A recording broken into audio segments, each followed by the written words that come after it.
हाय, मैं हूँ खुशी और आइए जानते हैं इस कहानी में क्या हुआ। अक्षय कहता है अपॉइंटमेंट नहीं है, लेकिन दिल में उनसे मिलने की आस मुझे यहाँ तक ले आई है जनाब। मैं जानता हूँ आज आपके बॉस मुझसे जरूर मिलेंगे, वो भी बिना अपॉइंटमेंट के। ऐसा कहकर अक्षय हंसकर उस सूट बूट पहने इंसान को अपने हाजिर जवाबी अंदाज में जवाब देता है बिना कोई पॉज लिए। तो सूट बूट पहना हुआ इंसान गुस्से से अपने ऑफिस के सिक्योरिटी गार्ड्स को बुलाता हुआ चिल्लाता है, गार्ड्स जल्दी से आकर इस बदतमीज इंसान को हमारे ऑफिस से बाहर फेंको, अभी के अभी।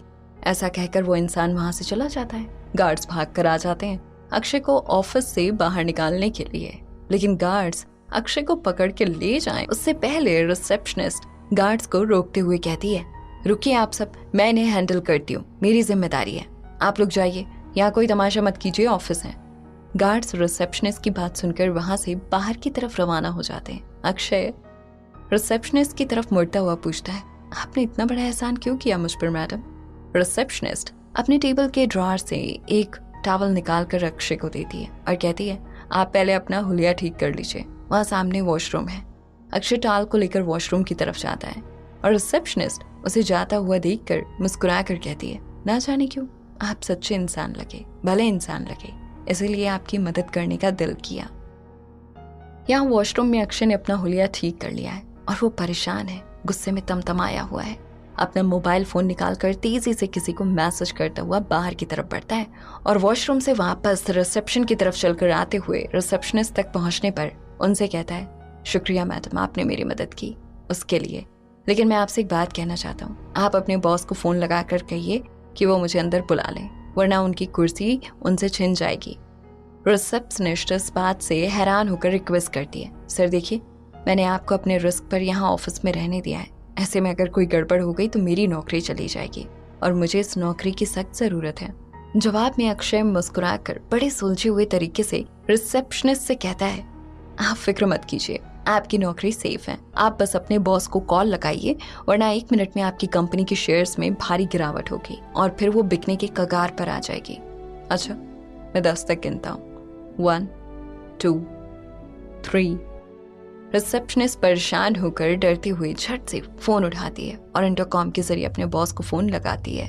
जैसे ही सामने से संदीप कपूर फोन उठाते हैं, रिसेप्शनिस्ट बड़े अदब से क्षमा मांगते हुए फोन अक्षय को देती है। गुड इवनिंग मिस्टर कपूर, मैं अक्षय सिंह, मैं हूँ तो एक मामूली सा गरीब मिडिल क्लास आदमी, लेकिन इस वक्त आपसे एक प्लान डिस्कस करना चाहता हूँ और अगर आपने मेरी बात नहीं सुनी और अगले 2 मिनट में मुझे अपने केबिन में नहीं बुलाया तो आपकी एक कंपनी कौड़ियों के दाम बिक जाएगी। क्या नॉनसेंस!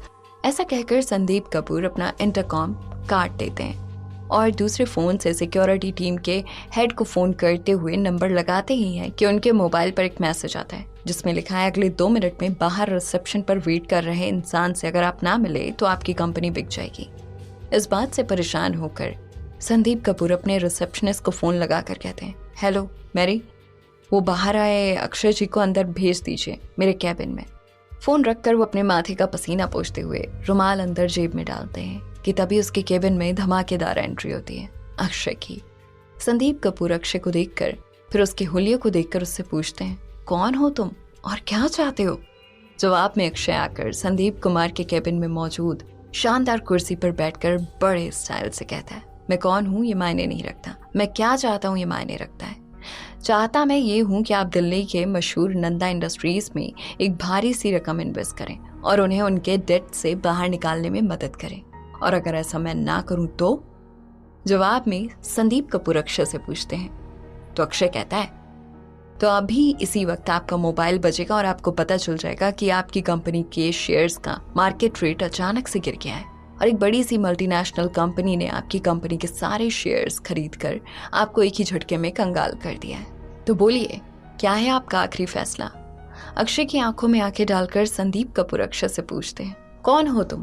तुम्हारा हुलिया, तुम्हारा बात करने का अंदाज, दोनों दो अलग अलग बातें बयान कर रहे हैं। क्या तुम वाकई में एक गरीब मिडिल क्लास इंसान हो या किसी मल्टीनेशनल कंपनी के मालिक? क्या है तुम्हारे अस्तित्व का रहस्य? अक्षय 2 पल के लिए हक्का बक्का रह जाता है संदीप कपूर की बात सुनकर, लेकिन फिर से अपने गरीब हंसमुख अंदाज में कहता है, सेठ जी, मैं वही हूँ जो मेरा हुलिया आपको बयां कर रहा है।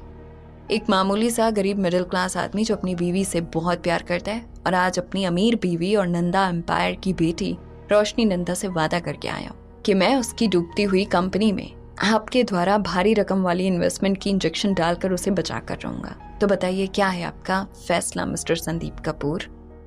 काबिलियत की पहचान आपके हुनर और मेहनत के जज्बे से पता लगाई जानी चाहिए, ना कि आपके फाइनेंशियल बैकग्राउंड से।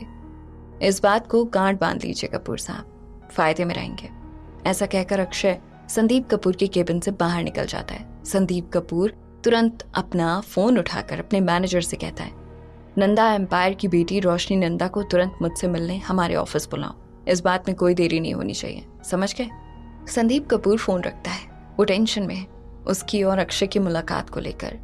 यहाँ बाहर आते हुए रिसेप्शनिस्ट को मेहनत और लगन से काम करता हुआ देखकर उसके पास आकर कहता है, आज से आप रिसेप्शनिस्ट नहीं रहेंगी इस ऑफिस की। रिसेप्शनिस्ट मेरी तुरंत कहती है, आई एम सॉरी सर, अगर मैंने आपको किसी भी कारण से गुस्सा दिलाया है तो मैं माफ़ी मांगती हूँ, लेकिन प्लीज़ मुझे इस जॉब से मत निकालिए।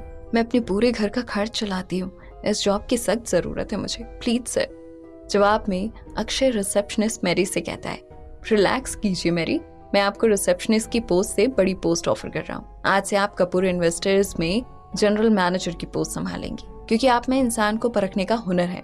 अमीर हो या गरीब, हर इंसान को बराबरी से तौलने की समझ है। इसीलिए आप आज से आपके उस घमंडी जनरल मैनेजर की जगह उनकी पोस्ट संभाल लेंगी, क्योंकि वो मैनेजर जिसने थोड़ी देर पहले मुझसे मेरी औकात की बात की थी, उसे जॉब से निकाला जा रहा है अभी इसी वक्त। ऐसा कहकर अक्षय कपूर इन्वेस्टर्स के ऑफिस से बाहर निकलता है।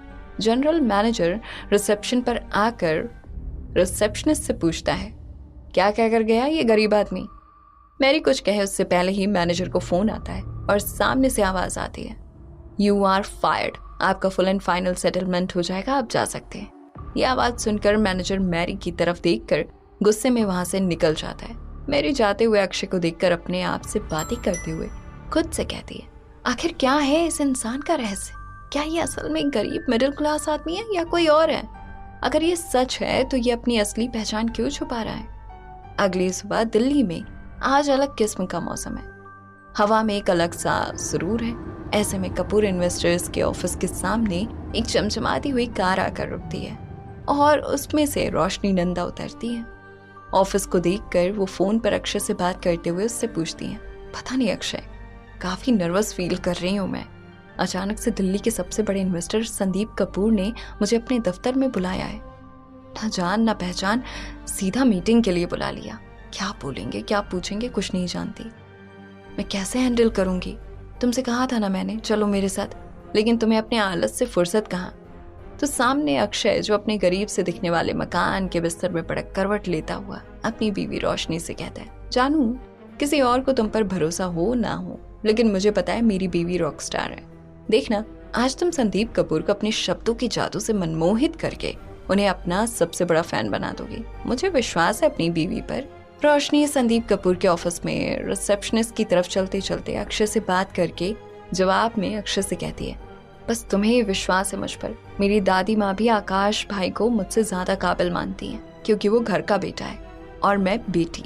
अक्षय को रोशनी की आवाज से उसकी परेशानी साफ सुनाई पड़ रही है और वो जवाब में अपने बिस्तर से उठते हुए रोशनी से काफी सीरियस अंदाज में कहता है, अपने आप पर भरोसा करना सबसे ज्यादा जरूरी है रोशनी। अगर तुम खुद पर विश्वास करोगी तो ही दुनिया तुम पर विश्वास करेगी।